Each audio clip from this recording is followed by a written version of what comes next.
অসম চৰকাৰে 5জন অসমীয়া তেজাল যুৱকক হত্যা কৰাৰ শেষত কা আনিলে। বৰ্তমান শেহতীয়াকৈ অসমৰ মুখ্যমন্ত্ৰীজনে অসমৰ প্ৰত্যেকখন জিলাৰ ন্যায়াধীশৰ লগতে উপায়ুক্তসকললৈ নিৰ্দেশনা প্ৰেৰণ কৰিছে যে 2014 চনৰ 31 ডিচেম্বৰ আগতে যিসকল অমুছলমান লোকৰ লগতে হিন্দু, বৌদ্ধ, খ্ৰীষ্টিয়ান, জৈন, পাৰ্চী যিসকল লোক অসমলৈ আহিছে সেইসকলৰ গোচৰ মুক্ত কৰি দি অসমত বৰপীৰা পাৰি দিবৰ কাৰণে যুঁজা চলাইছে। এইটো অতি ভয়ংকৰ কথা, য'ত 65,670 জন বাংলাদেশীক কাৰ জৰিয়তে স্বদেশী কৰাৰ বাট মুকলি কৰাৰ চেষ্টা চলাইছে অসমৰ মুখ্যমন্ত্ৰীজনে। এই কথাটো অতি ভয়ংকৰ কথা হৈছে। আচলতে যি সময়ত অসমৰ জনসাধাৰণে ভাষাৰ সংকটত পৰা বুলি এটা প্ৰচাৰ চলাবলৈ যোৱা হৈছে, সেই সময়ত তেওঁলোকে কিদৰে বহিৰাগত হিন্দুৱে হওক বা মুছলিমেই হওক বাংলাদেশীৰ বোজা আমাৰ অসমত জাপি দিবলৈ চেষ্টা কৰিছে, সেইটো কিন্তু সকলোৱে মন কৰিব লাগিব।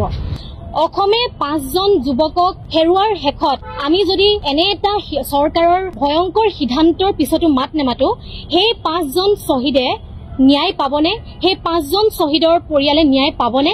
তেওঁলোকৰ আত্মাই শান্তি পাবনে? আপোনালোকে এই কথাটো এবাৰ ভাবি চাব। হিমন্ত বিশ্ব শৰ্মাই অসমত উজনিৰ পৰা নামলৈকে হিন্দু আৰু মুছলিমৰ মাজত কাজিয়া লগাই জাতীয় সংগঠনবোৰৰ মাজত জুই লগাই যি এক ভয়ংকৰ পৰিৱেশ সৃষ্টি কৰিছে, তাৰ বিপৰীতে তেওঁ বাংলাদেশৰ হিন্দু মানুহখিনিক অসমৰ মানুহৰ মাজত বোজা হিচাপে জাপি দিবলৈ চেষ্টা কৰিছে। যি সময়ত অসমত ভাষা সংস্কৃতি আদি গৰাহত পৰা বুলি কৈছে, সংকটত পৰিছে বুলি এফালে প্ৰচাৰ চলাইছে, আনফালে তেওঁ বহিৰাগত হিন্দু বাংলাদেশীসকলক অসমৰ ৰাইজৰ ওপৰত মাধমাৰ দি জাপি দিবলৈ আগবাঢ়িছে। এইটো অতি ভয়ংকৰ কথা।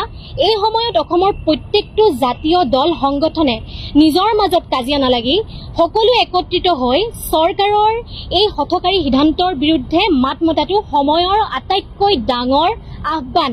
আপোনালোকে এই বিষয়ত সকলো একত্ৰিত হৈ চৰকাৰৰ বিৰুদ্ধে সকলোৱে মাত মাতক, যাতে চৰকাৰে আমাৰ অসমৰ মানুহৰ ওপৰত কোনো এজন বিদেশী বাংলাদেশী হওক বা হিন্দুৱে হওক বা মুছলিমে হওক কোনো বাংলাদেশীৰ বোজা অসমৰ ৰাইজৰ ওপৰত জাপি দিব নোৱাৰে। তাৰ প্ৰতি সকলোৱে চকু দি ৰাখক আৰু সকলোৱে এই সিদ্ধান্তৰ বিৰুদ্ধে সজোৰে মাত মাতক।